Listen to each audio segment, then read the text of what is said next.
नमस्कार, मैं ताबिश हुसैन। कोरोना से जुड़े इस खास शो अफवाह बनाम हकीकत में आपका स्वागत है। इस खास शो में हमारी कोशिश होती है कि कोरोना से जुड़ी हुई जरूरी जानकारी और एक्सपर्ट्स की राय आप तक पहुंचाई जाए ताकि आप अपना ख्याल ठीक से रख सकें। और आज हम बात करेंगे एक और नई वैक्सीन के बारे में। कोविड के खिलाफ लड़ाई में भारत को एक और टीका मिला है। Drugs controller general of India ने जायडस के टीके जाइकोव डी को भी इमरजेंसी इस्तेमाल की मंजूरी दे दी है। ये दुनिया का पहला डीएनए आधारित टीका है जिसे भारत सरकार के साथ साझेदारी में विकसित किया गया है। और सबसे खास बात यह है कि 3 डोज वाले इस टीके को 12 साल से अधिक के बच्चों को भी दिया जा सकेगा। इस तरह से ये भारत में बच्चों को दिया जाने वाला पहला टीका होगा। तो इस पर हम बात करते हैं इस वैक्सीन के ऊपर कि अब जो बच्चों की वैक्सीन का इंतजार किया जा रहा था वो आखिरकार पूरा होगा। हमारे साथ खास मेहमान जुड़ रहे हैं। डॉक्टर रोमिल टिक्कू हैं, director internal medicine max health care के। स्वागत है आपका। और साथ ही डॉक्टर अनीता रमेश चंद्रा हमारे साथ हैं, क्लिनिकल ट्रायल विशेषज्ञ हैं आप। डॉक्टर अनीता, आपका भी बहुत स्वागत है। डॉक्टर रोमिल, सबसे पहले शुरुआत आपसे करते हैं। एक बच्चों की वैक्सीन का जो इंतजार था आखिरकार वो पूरा हो रहा है। 12 साल से ज्यादा की उम्र के बच्चों को ये दी जा सकेगी।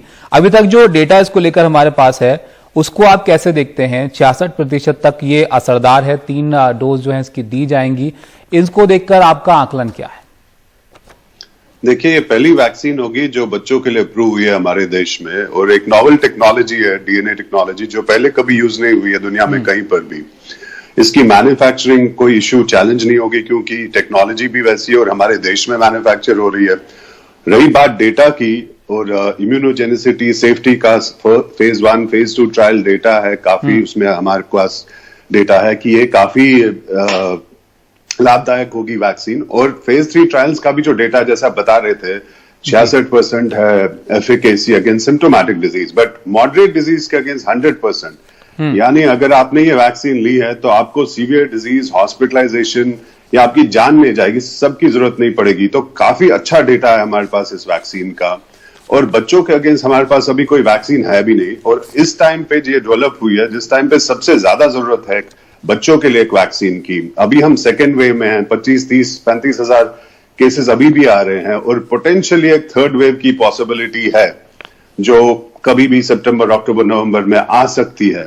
और क्योंकि बच्चों के अगेंस्ट अभी तक कोई वैक्सीन है नहीं, तो सब पेरेंट्स को, हमें भी डर है कि थोड़ा उनकी इम्यूनिटी उतनी अच्छी नहीं है। हालांकि बच्चों में जो डिजीज होती है वो माइल्ड होती है एडल्ट्स के कंपैरिजन में। और अगर हम फेज वेव 1 वेव 2 देखें तो हॉस्पिटलाइजेशन भी बहुत कम रही है बच्चों की। इनफैक्ट डिजीज भी कंपैरिजन में एडल्ट्स के काफी कम रही है। बट क्योंकि अभी ये वायरस काफी हावी हो रहा है पूरे दुनिया में, हालांकि इंडिया में अब धीरे धीरे केसेस कम हो रहे हैं, बट क्योंकि पोटेंशियल है थर्ड वेव का और बच्चे इसके शिकार हो सकते हैं, इसलिए हमारे पास एक हथियार होना चाहिए इससे उनको बचाने का। और इस टाइम पे 12 साल से ऊपर की उम्र के बच्चों के लिए एक ऐसी वैक्सीन आना, एक नॉवल टेक्नोलॉजी, और जिसमें वो नीडल फ्री टेक्नोलॉजी है, इसमें नीडल भी यूज नहीं होती है, 3 डोजेस लगेंगे, एफिकेसी अच्छी है, सेफ्टी अच्छी है, कोई भी किसी भी तरह की झिझक नहीं होनी चाहिए, और बच्चों को फाइनली स्कूल जाना है, लाइफ नॉर्मल होनी है।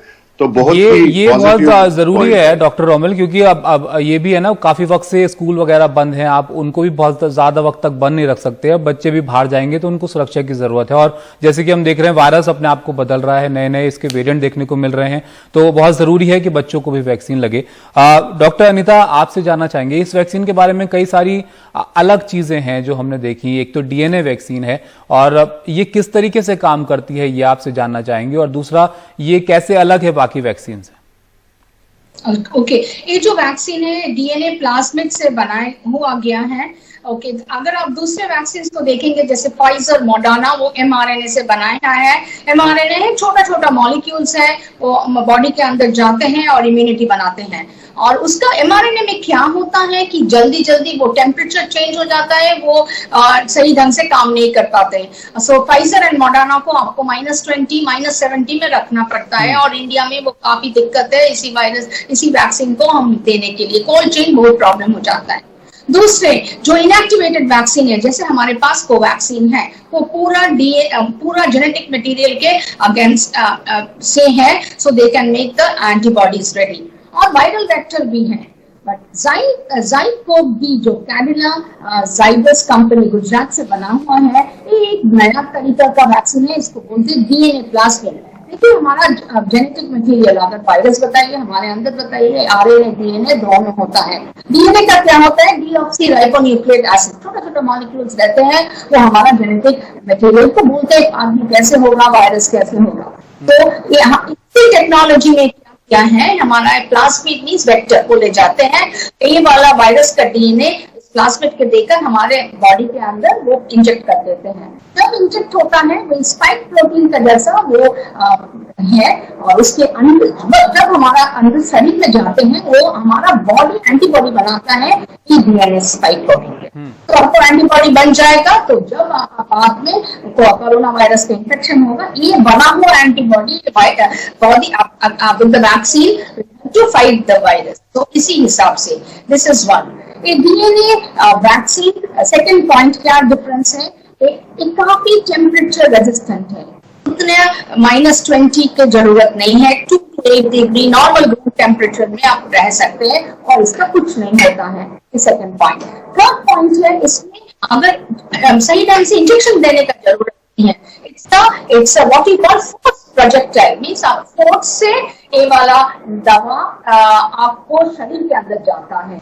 तो इट इज पोस्ट इंजेक्शन, अंदर जा रहे थे, दर्द भी नहीं होते, अच्छा है, ये उतना डरने का बात नहीं है। और चौथा पॉइंट है, एक बच्चों के लिए हम यूज करते हैं। पांचवा पॉइंट है, दिस इज 3 डोज, 3 डोज देते हैं। तो अभी 3 से 4 हफ्ते के बाद सेकेंड डोज, उसके बाद तो 2 महीने के दौरान जो है 3 डोज इसकी लगेंगी, एक टाइम पीरियड है, और क्योंकि 3 डोज लगेंगी तो इस लिहाज से भी अलग है, थोड़ा डीएनए वैक्सीन है तो एक अलग तरीका होगा इसका शरीर में काम करने का। डॉक्टर रोमेल, जैसे कि आपने भी अभी जिक्र किया कि इसको लगाने के लिए इंजेक्शन की जरूरत नहीं होगी, तो ये कैसे काम करता है, ये भी आप बताइए विस्तार से, क्योंकि बच्चों के लिए तो जरूरी है, वो इंजेक्शन से डरते हैं, लेकिन ये एक अलग तरीका है जिन लोगों को डर लगता है शायद इंजेक्शन से, उनके लिए। ये नीडल फ्री इंजेक्शन टेक्नोलॉजी है जिसमें प्रेशर से थ्रू द स्किन इंजेक्ट किया जाता है। ये नॉवल ड्रग डिलीवरी सिस्टम्स है, ये पहले भी यूज हुआ है बहुत साल पहले, स्मॉल पॉक्स के टाइम पे भी ये टेक्निक यूज हुई थी, बट क्योंकि उस टाइम पे हमारी काफी अच्छी मशीनरी नहीं थी और सिरिंजेस वगैरह में इन्फेक्शन का चांस होता था, बट अभी उसको इनोवेट किया गया है, नई तरह से जो भी खामियां थी वो ठीक कर दी गई है, और इसको प्रेशर से जेट इंजेक्टर के थ्रू, स्किन के थ्रू ये एब्जॉर्ब हो जाती है ड्रग। सो उस तरीके से ये होता है, और इसमें साइड इफेक्ट्स भी कम होंगे, स्पेशली नीडल रिलेटेड जो साइड इफेक्ट्स होते हैं, पेन, स्वेलिंग वगैरह जो आम में होता है वो नहीं होगा। और ये एक पहली बार अब यूज हो रहा है बहुत सालों के बाद ये टेक्निक, और बच्चों में खासतौर पे डर होता है नीडल का, वो नहीं रहेगा, दर्द नहीं होगा, उनको पता भी नहीं चलेगा। ये टेक्निक यूएस में कई सालों से इंसुलिन के लिए यूज हो रही है, हमारे यहाँ ज्यादा यूज नहीं हुई है और पहली बार है, but it's a new technique और I don't think should be a problem, it's more than welcome. फायदा होगा इससे हमें। बिल्कुल इसका फायदा होगा, जितनी तकनीक और आए उतना बेहतर है, आपके पास सारे विकल्प होने चाहिए। डॉक्टर अनीता, बच्चों की वैक्सीन की हम बात कर रहे हैं, अगर इसकी हम बात करें तो ये ऐसी वैक्सीन है जो 12 साल से ज्यादा की उम्र के लोगों को लग सकेगी और बड़ों को भी लग सकेगी। तो एक सवाल लोगों के मन में होता है कि बच्चों की वैक्सीन अलग होती है, लेकिन बड़ों की वैक्सीन जो है ये बड़ों को भी लग सकती है, लेकिन बड़ों की वैक्सीन बच्चों को नहीं लग सकती, तो क्या फर्क होता है इन वैक्सीन में? Okay, so it's a very important question हमारा व्यूअर्स के लिए। क्या होता है, जब हम लोग पहले वैक्सीन का ट्रायल किया है, आप कुछ भी बताइए, फाइजर, मॉडर्ना, इंडिया का इंडिजिनस जो वैक्सीन है, कोविशील्ड है, उसमें एज पर क्लिनिकल ट्रायल, जैसे हमने last 20 years and do clinical trial किया, तो उसमें बच्चों को नहीं इंक्लूड किया जाता है किसी ट्रायल में। It's not ethical until and unless you get permission. सब वैक्सीन का अगर आप देखिए, जब आप है ओनली अबव 18 एडल्ट्स के ऊपर किया है, तो वैक्सीन रोल हो गया, वो शुरू हो गया, उसमें धीरे धीरे दिखाई दिया है कि कोई साइड इफेक्ट्स नहीं है। उसके बाद कंपनी को दोबारा अप्लाई करना है, जैसे Pfizer, Moderna, Johnson and Johnson विदेशों में अप्लाई, हमारा इंडिया में भी जाइडस कोविड के, इवन कोवैक्सीन भी अभी अप्लाई कर चुके हैं डीसीजीआई में कि हमको वैक्सीन चाहिए जो बच्चे के लिए, तो उसके लिए अलग से अप्रूवल लेना है, because father is involve, mother is involve, बच्चों इन्वॉल्व है, साइड इफेक्ट्स है, बहुत सारे मेडिकल लीगल इश्यूज है, अलग ढंग से प्रेजेंट करना है। तो उसी हिसाब से कोवैक्सीन का ट्रायल चल रहा है नेजल, बिकॉज हम 2 डोज इंजेक्शन बच्चों को देने से डर जाएंगे, दोबारा नहीं आएगा, तो इसलिए कोवैक्सीन जैसे है नेजल नाक के अंदर डालने के लिए वैक्सीन बना रहे हैं। जैसे ये है ज़ाइडस कोविड, इसमें इंजेक्शन नहीं है, के लिए आप आ सकते हैं बजट है। तो ऐसा नहीं है कि बच्चों एंड एडल्ट में वैक्सीन का कोई अलग सा है, अलग अलग टेस्ट किया गया है, अलग अलग ट्रायल्स हो या अलग अलग अप्रूवल है, इसके लिए अलग सा ट्रायल डिजाइन करना पड़ेगा, अप्रूवल लेना पड़ेगा। ओवर पीरियड ऑफ टाइम दे सकते हैं, इसको भी दे सकते हैं, उसको भी दे सकते हैं। ट्रायल अलग होते हैं, अलग अलग एक प्रोसीजर फॉलो किया जाता है जब रिसर्च की जाती है। आप डॉक्टर रोमिल, आपसे एक बहुत संक्षिप्त में जानना चाहूंगा, क्योंकि अब हम देख रहे हैं ये सूत्रों के हवाले से खबर ये भी है कि अक्टूबर में जो तीसरी लहर आ सकती है, और बच्चों को लेकर तो बात हो ही रही है कि बच्चों पर खतरा है क्योंकि उनको वैक्सीन अभी तक नहीं लगी है। तो अब तक जो हम बड़ों को लेकर बात कर रहे थे कि आपको अपने आप को बचाकर रखना अगर आपने वैक्सीन नहीं लगवाई है, तो अब वो सवाल बच्चों को लेकर कि बच्चों को अब क्या लेकर एहतियात जो है माता पिता को बरतने चाहिए, क्योंकि वैक्सीन आ गई है लेकिन थोड़ा वक्त है लगने तक वैक्सीन। देखिए, ये अभी जो स्पेकुलेशन है अबाउट या मैथमेटिकल मॉडल्स हैं जो बता रहे हैं कि थर्ड वेव आ सकती है, वो है एक पोटेंशियल पॉसिबिलिटी तो रहेगी हमेशा। एक तो क्योंकि अप्रैल के बाद जब हमारी सेकेंड वेव आई थी, उसके 5-6 महीने के बाद धीरे धीरे एक तो इम्यूनिटी भी कम हो जाएगी अगेंस्ट द इन्फेक्शन उन लोगों की जिन्हें इन्फेक्शन हुआ है। और अगर कोई नया वेरिएंट आया, बहुत ज्यादा म्यूटेशन हो गई और एक नया वेरिएंट आया जो वैक्सीन जिसके अगेंस्ट काम नहीं करेगी, तो एक पोटेंशियली एक प्रॉब्लम है जो फ्यूचर में हो सकती है, वो नहीं भी हो सकती है। मगर हमें तो वर्स्ट केस सिनेरियो लेके चलना है और सोचना है कि ऐसा हो सकता है और तैयारी उसी हिसाब से करनी है। रहा सवाल बच्चों का, तो क्योंकि बच्चों के अगेंस्ट हमारे पास वैक्सीन नहीं है और हमें स्कूल शुरू करने आगे, और डर है कि कहीं बच्चों में, और जो ये बात हो रही है पिछले 2-4 महीने से कि बच्चों में ज्यादा इसका हावी हो जाएगा वायरस, बच्चों को लेके इन्फेक्शन का डर ज्यादा जो पैनिक हो गया है, वो एक्चुअली गलत है। ऐसा कुछ है नहीं। रिस्क तो एडल्ट्स में भी उतना ही होता है जितना बच्चों में होता है। इनफैक्ट बच्चों में तो माइल्डर डिजीज होती है, इसलिए उतना पैनिक होने की जरूरत नहीं। हाँ, बट तैयारी जरूर होनी चाहिए, क्योंकि अगर थर्ड वेव आई जो बच्चों को इन्फेक्ट करेगी, ज्यादा करेगी, मेरा ऐसा मानना ऐसा नहीं होगा, बट अगर हुआ ऐसा तो हमारे पास सारी तैयारियां होनी चाहिए। तैयार उसके लिए रहना चाहिए। सेकंड वेव में जो देखा बेड शॉर्टेज, हमें अपनी तरफ से तैयारी पूरी रखनी चाहिए। डॉक्टर साहब, बिल्कुल सही आपने बात कही कि अब जैसी स्थिति होंगी वो तो वक्त के साथ पता चलेगा, लेकिन आपको अपनी तरफ से पूरा ख्याल रखना चाहिए कि कहीं पर भी कोई लापरवाही जो है वो ना बरते। एक अच्छी खबर यह है कि ज़ाइकोव-डी को इमरजेंसी के इस्तेमाल की मंजूरी मिली है, एक और वैक्सीन आपके पास होगी, तो उसका इंतजार थोड़ा कीजिए, बच्चों को लग सकेगी। बहुत शुक्रिया डॉक्टर रोमिल और डॉक्टर अनीता आपका हमारे साथ जुड़ने के लिए। यहाँ एक ब्रेक के लिए रुकेंगे, ब्रेक के बाद आप देखिए vaccinate India.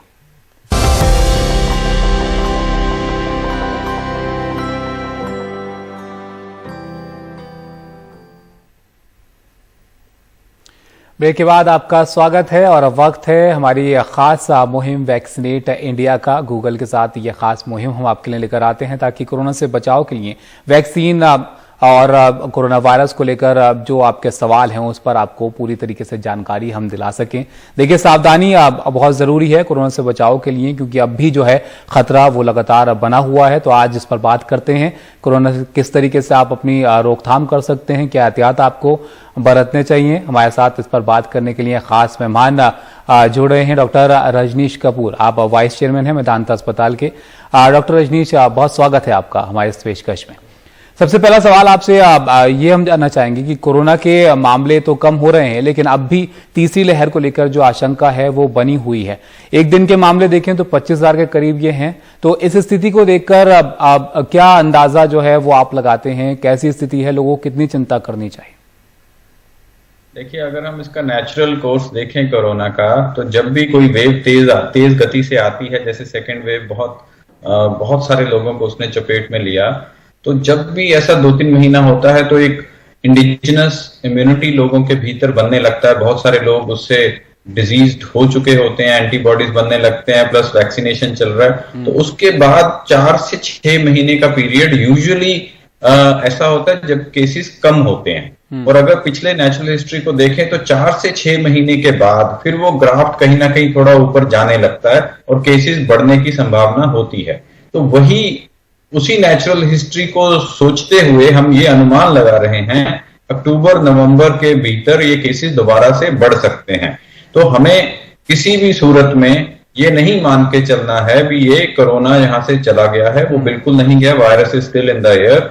Virus is looking for persons who are having either less antibodies और जो पहले 2 वेव्स में कोरोना से पीड़ित नहीं हुए हैं और जिनको वैक्सीन नहीं लगा है। तो खासकर वो लोग जो ऐसी सिचुएशन में नहीं है, उनको बहुत ज्यादा ख्याल रखना है।